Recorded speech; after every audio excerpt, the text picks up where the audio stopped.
well, it's longer time where I have more relationships with my sponsors. It's a greater amount of time where I can get certain skills that I didn't have.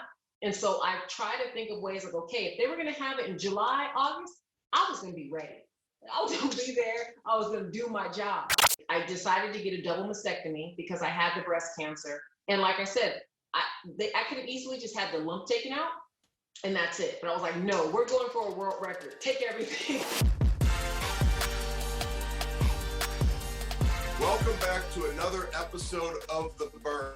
I am Ben Newman, and today I am telling you there's just this energy, there's this passion, because I'm going to tell you what's going to happen. When I introduce Chaunte Lowe, she's going to tell you how, like, oh, Ben, you inspire me.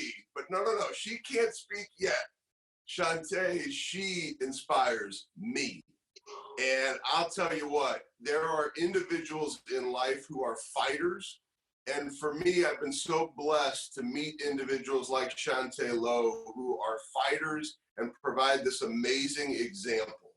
And, you know, so many individuals, you know, when you think of Chaunte's resume, the things she's done athletically, competing in 4 Olympics, a bronze medalist in 2008, a gold medalist in the Worlds. This is one of the most unbelievable athletes in the world, a high jumper. And I'm going to tell you, even every time I see the high jump, I still think to myself, how does a person even do that? You know? So we have to talk about that a little bit. But you see that athletic resume, but then you realize this energy and passion for life, this passion to be a great wife, this passion to be a great mother, this passion to fight. And breast cancer is something that tried to pick a fight with you, and Chaunte Lowe said, no, I don't think you understand. I am going to fight back. And when I had the opportunity to share the stage with you down in Orlando, and to hear you speak, and to hear your passion, and to see that vibrant smile, and to hear you tell individuals like, this won't hold me back, I'm going to go compete in a 5th Olympics, right? 4 wasn't enough. I'm going to do 5. Breast cancer, I don't care about you. I don't care if you delay the Olympics.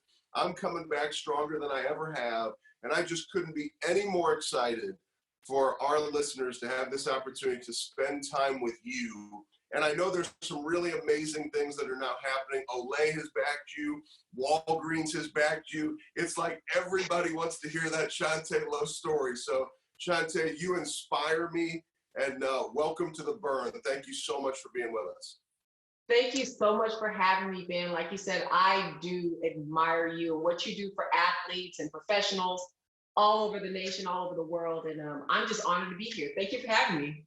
Oh, you are so welcome. And like I said, see, I told you, I knew you were going to say that. So, but I'll tell you what, I think of that phone conversation that we had talking about your mindset for the upcoming Olympics, and I hung up the phone. I didn't get a chance to tell you this. It was one of those things like, Chaunte doesn't need me. I think she was just, Chaunte's just my friend. She doesn't need me. This is one of the strongest women you can meet. And so here's what I'd love to know from you, right? People want to hear about the Olympics, but I'd rather start with, what did you think when you got the news? Like, what went through your mind? You talk about that burn. We're like, now we really got to fight. Like, it's one thing. I'm going to compete against you. I will take your medal. It's another thing when you're in a fight for your life. So how important was that burn and that motivation? What went through your mind when you found out that you had breast cancer? Yeah. So I felt like I've always been a very strong woman. My mother raised me to be a strong woman, independent, able to conquer anything. My motto was that pain was just weakness leaving the body, and that excuses are just patches that you sew on the garment of failure. That's how I live every day of my life. And when I went to that doctor and they told me that I had breast cancer, it's the first time I felt like I was out of control. I couldn't weight lift this thing away. I couldn't run it away. It was something that was there, and I felt like I had to put my life in the hands of those doctors in order to save my life. But then the more that I began to educate myself, I realized that it is a battle. It's a different type of fight.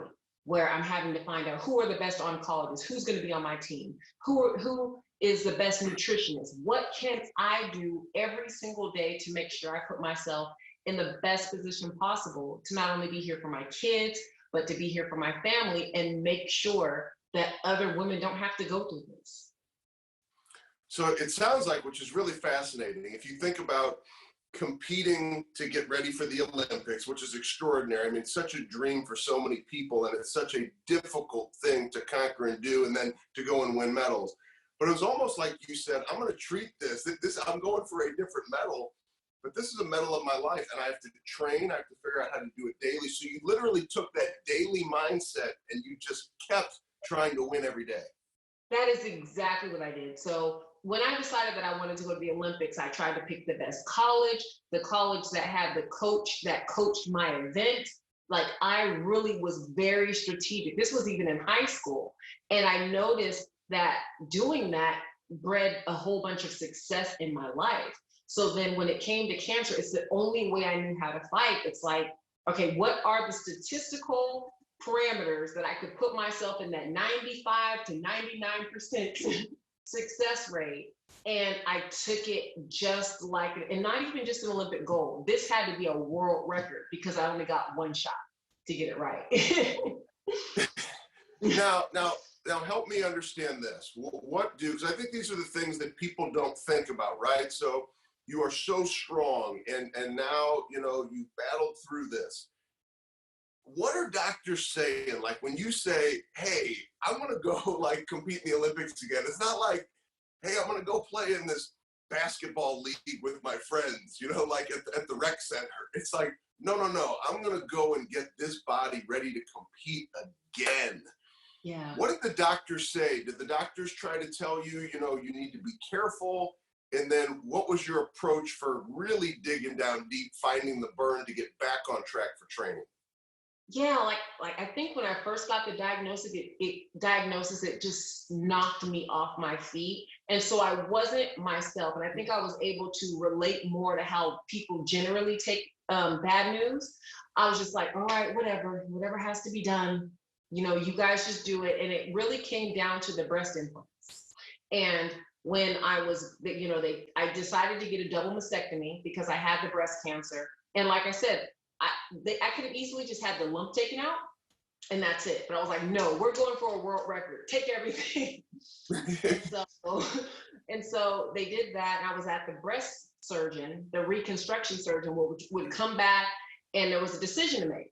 They could either put the breast implants over the muscle or underneath the muscle. If they put it underneath the muscle, it has a better aesthetic look, but it would destroy my pectoral muscles. They would have to cut into them, and I wouldn't be able to compete. And it was actually the reconstruction surgeon that was like, your story. He's like, I see so many women, young, that come in here and they have breast cancer, and you have the platform and you have the voice to be able to make a difference in their lives. I will put the breast implants over the muscle so that you can go and tell this story and compete at the next Olympics. I was like, no, it's fine. He was like, if you don't like it, I'll redo it for free. He was like, but you just, and at that point, I was like, can I do it? And it became a mission that wasn't about myself. It was like, I can do this for women. And I had a whole nother life. Like, my wind came back into my lungs, and I went for it because of what he said. You know, it's so fascinating hearing you share that story from that perspective, because that's really how, hearing you speak, that's what I felt. It was interesting. It was like, when Chaunte's talking about winning these medals and getting back to a 5th Olympics and doing that after cancer and all these things, which is so extraordinary. I mean, so many people would have said, I've had a great career, I've won my medals, I've done these amazing things. But I really finished saying, this isn't just for her kids. This isn't just for her husband. Like, she's on a mission to show people, don't let anything stop you. So how important, so I'm reading it correctly, I can tell from your head, that big smile. So how important is it to you to not just stand on a stage for applause from an audience now, but to really help people understand, like, whatever you want to do in your life, you can do it? Because I know, and feel free to touch on it, there's adversity and challenge you faced just on becoming a medalist, getting to the Olympics, right? So you're a fighter. So speak to those individuals, because I know how important it is to you, that may have those doubts and fears or uncertainty right now, especially with what we're going through. Yes, I experienced fear. There's a depression that tries to creep in and get you to quit. There is a million reasons why I should not have trained. Chemotherapy was hard. I was nauseous, losing weight, gaining weight, exhausted, weak. And I realized that it's not about the end. It's not about getting to the end right now, but it's about what steps can I take today to make sure that I can get to that point. And I think that when it comes to people and their goals, you know, definitely with COVID-19, there's a lot of fear, a lot of uncertainty. There's a lot of stipulations on what you can and cannot do. And if you focus on what you can't do, you're not going to do anything. Regardless, the time is going to pass. Either, you know, one way or another, this thing is going to eventually come to an end. And what we do with this time right now is going to determine our outcome, or what our lives are going to look like in the future. And so for me, I feel like this is a cocoon moment where I'm taking advantage of this time here at the house. I'm not focusing on what I cannot do, but I'm looking and saying, why not me? What can I do now? And I feel like by doing that, there's a lot of people that are watching me and how I'm handling this real adversity that's so relatable, that I feel like if they see me succeed in doing it, they'll know, okay, I can do it too. I'm not going to give up. COVID-19 is rough, but it's not going to stop me. Yeah. And, you know, now one thing it did, regardless of people's opinions, what it should be, what it shouldn't be, there are a lot of things because of COVID-19 that were impacted, and they were stopped, unfortunately. Yes. And one of those was the Olympics. Yes. And so how do you approach, because I think for so many people watching, whether it was a restaurant, or whether it was their business, or whether they were just in the middle of, boy, the first quarter of my year was going incredible, and there's all this great emotion. I mean, you were literally going, I'm going to compete July, like this is going to be incredible. And then all of a sudden it's like, no, you're not. And so how did this adversity-based mindset help you approach the fact that now it's going to be a year? So it's a delay, but for you to have that mindset, like, I'm supposed to be competing, like, wait a second, there's no Olympics? Like, there's no precedent for that. What do you mean there's no Olympics? Yeah. So how have you handled that? And then what has been the approach for the mindset? Because I think how you've approached that big delay, there's other people who've experienced the same thing. Yeah, so I had a choice to make. I could look at it as, oh my gosh, how could they do this? COVID-19 is ruining everything. Or I could look at it as like, okay, what benefits could come from this delay?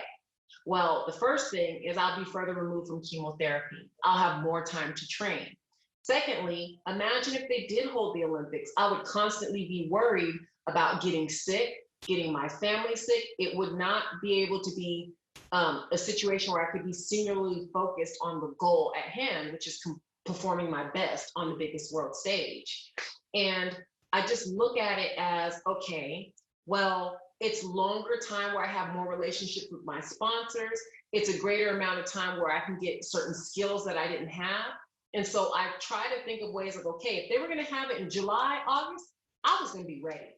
I was going to be there. I was going to do my job. But now that it's further out, I'm going to be even more ready. And more well equipped. So I just kind of think about it as focusing on the positives that come from pushing it out. Yeah, it's disappointing, but at the same time, there's a lot of benefits to it. Well, one of those benefits, I'm just going to plant a little seed, okay? Just a little seed. I've been to national championships as a performance coach. I've been to Super Bowls as a performance coach. I've never been to an Olympics, so I'm just saying, maybe the delay gives us a little chance for me to be able to hop across the pond there and watch you do your thing in person, because I'll tell you, you see some of these. So remember that the seed's been planted. So yeah, I love it. I love the idea. we'll figure out a way to make it happen. because I would love that. I think of any American, you look at the opening ceremonies, the closing ceremonies, and I think I tend to watch those things differently. I think some people, oh, I'm rooting for the USA, and I see people's eyes, I see their smiles. Even the individual who makes it, and they never win a medal, they don't have the blessing of competing at the level that you competed at. And maybe they never even get on TV, right? Their sport isn't a track and field, and they don't really get any big highlights. But every one of those athletes, I look in their eyes and I'm like, they are just special. Like it is just so special for an athlete to believe and then to go represent your country. Yes. So with that being said, number one, I want to come too. But number two, what's your favorite moment? So what's your favorite, and I know there have been 4, but what's your favorite Olympic moment? I think I have 2. I have one that has nothing to do with me. And I have a second one that, you touched on it a little bit more about how I got my medal. The first one was last Olympics in 2016. I was rooming with a girl named Gabby, and she was so excited about competing. She's like you said, she's one of those athletes where, we didn't know if she would get on TV or not, but she was ready. And she went and competed. And when she competed, she does the distance race, she tripped. And another girl actually tripped her. So the other girl fell down, she fell down. It was at the Olympic Games. She ran back, went and picked the other girl up, and they finished the race together. And after they finished, she had actually torn everything in her knee. And she finished that race. And I was just like, that is what the Olympics is about, because a lot of people are like, oh, I have to get the gold. If you didn't get the gold, whatever. But she embodied the spirit of other people above self. And it was the most beautiful moment that I had ever seen in the Olympics. Wow. Yeah. So that's incredible. And then your personal one. Oh, right. So I was that person. Like every time I would go to the Olympics, I would be like slated as being the number one. Well, not every time, the last 2 times for sure, I was slated as being the winner. Like, she's going to win the event. They said it in Sports Illustrated. It was like a done deal.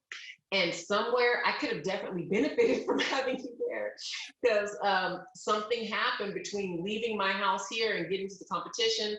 I just would always fall just a little bit short. And in 2008 was the year I had a 1-year-old nursing daughter. My husband and I had a nursing daughter. I had just graduated college, so I was like really kicking my butt trying to finish school. I made the Olympic team, and I ended up finishing 6th place. And, doing it with integrity has always been my thing. No matter what, I'm not going to cheat to try to win a competition. And so I competed and I finished 6th. It is what it is. In 2016, 8 years later, they found out that 3 women that had placed in front of me had actually tested positive for banned substances, and their marks were erased from the history books, which moved me up from 6th place to 3rd, and I ended up getting my bronze medal 8 to 9 years later, and it was awesome. It was a beautiful moment. Yeah, it's just so incredible. And, the amazing thing about life is that when you do things the right way with integrity, you're always rewarded.